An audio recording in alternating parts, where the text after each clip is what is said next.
ہم بحیثیت مجموعی اللہ کے مجرم ہیں، باغی ہیں۔ کیوں؟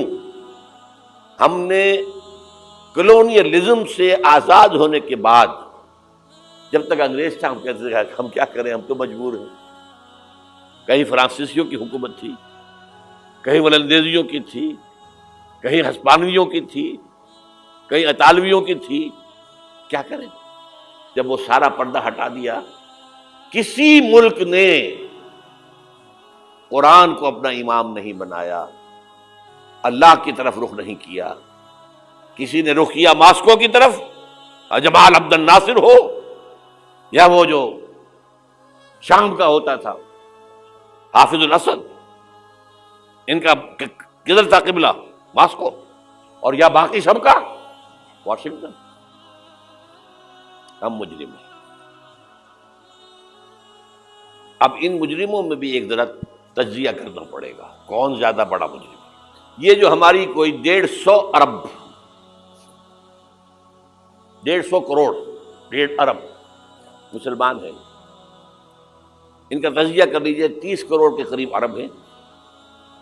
یہ امیین جن کا حضور نے کہا تھا تمہاری طرف خاص طور پر بھیجا گیا ہوں، انی لرسول اللہ الیکم خاصۃً۔ ان کو کتنا بڑا مقام ملا کہ محمد ان میں سے تھے صلی اللہ علیہ وسلم۔ یہ رتبہ بلند ملا جس کو ملا۔ ہاشمی تھے کہ نہیں تھے؟ قرشی تھے کہ نہیں تھے؟ اور نمبر 2، ان کی زبان میں اللہ کا کلام ہے۔ ہم تو کیسے پڑھیں اللہ کا کلام؟ عربی سیکھیں، گرامر سیکھیں، گردانے رٹیں، چٹائی توڑ تعلیم حاصل کریں تو قرآن پڑھیں نا۔ ان کی تو مادری زبان میں ہے۔ پھر انہوں نے امام نہیں بنایا تو سب سے بڑے مجرم وہ ہیں۔ باقی جو 120 کروڑ ہیں، ان میں نمبر 2 ٹاپ کا مجرم مسلمانان پاکستان ہے۔ وائی؟ تم نے ایک ملک کی تقسیم کرائی، ہم سے دعائیں کی تھی کہ اللہ انگریز کی غلامی سے نکال کر ہمیں ہندو کی غلامی محمد دے دے، اے اللہ ہمیں ایک آزاد ملک دے دے، علیحدہ ملک دے دے۔ اللہ تیرے دین کا بول بالا کریں گے، تیرے دین کا نمونہ دکھائیں گے دنیا کو۔ یہ علامہ اقبال کا خواب تھا جو 1930 میں انہوں نے دیکھا تھا۔ ایک تو یہ کہ ہندوستان کے شمال مغرب میں ایک آزاد اسلامی ریاست قائم ہوگی، آزاد مسلمان ریاست۔ وہ تو 17 سال کے بعد ہو گئی، 37 کا خطبہ تھا، 47 میں قائم ہو گئی۔ دوسرے یہ کہ اگر ایسا ہو گیا تو ہمیں موقع مل جائے گا کہ اسلام کے چہرے پر جو داغ دھبے عرب ملوکیت، عرب امپیریلزم، شہنشاہیت کے دور میں آ گئے تھے، اب دنیا تو دیکھتی ہے نا بنو امیہ کا دور کیسا تھا۔ آخر ہماری تاریخی کا داغ ہے نا۔ واقعہ کربلا کس کا داغ ہے؟ واقعہ ہرا کس کی تاریخ کا داغ ہے؟ ہمارے چہرے کا داغ ہے نا۔ تاریخ تو ہماری ہے۔ ہم یہ چہرے پر، اسلام کے چہرے سے یہ داغ دھبے دھو کر اصل اسلام اور اس کا عہد حاضر کے تقاضوں کے مطابق ایک نظام قائم کر کے دنیا کو دکھائیں گے، ایک مثال ہوگی۔ اور قائد اعظم نے کہا تھا یہ ایک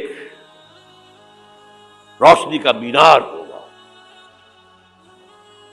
But we went back upon our promise۔ ہم نے اللہ سے وعدہ، اللہ نے کہا ٹھیک ہے لو۔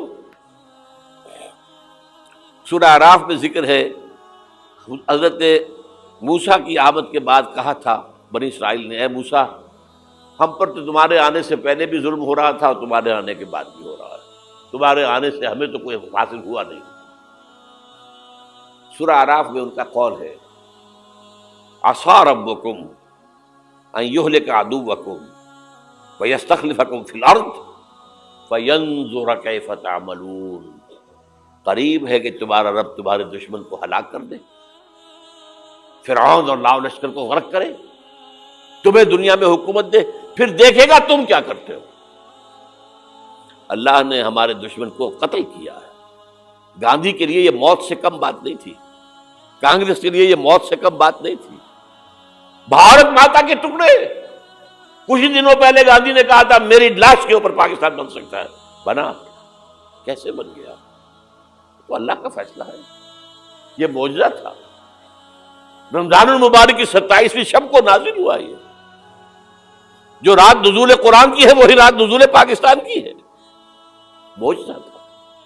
لیکن تم نے تو محل بنائے ہیں،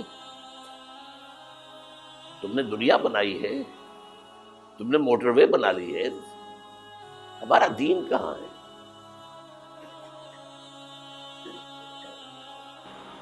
ہمارا دین کہاں ہے؟ تو نمبر 2 مجرم ہم، باقی نمبر 3 پہ جائیں گے.